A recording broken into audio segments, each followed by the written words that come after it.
Teaching is not transmitting information. Teaching is creating the conditions for someone to actually receive it. And in AI especially, I think there's a gap between exposure levels and experience. And that gap, it's only getting larger.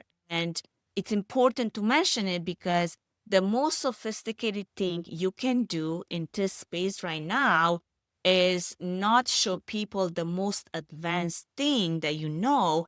It is to figure out where they are and then build the bridge from there to where you are.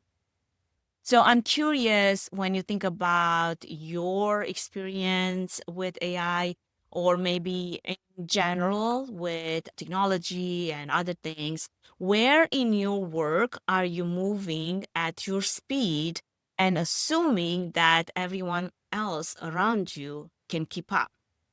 And again, it doesn't have to be AI. It could be any area where your fluency, your expertise has outpaced the people that you're trying to bring along.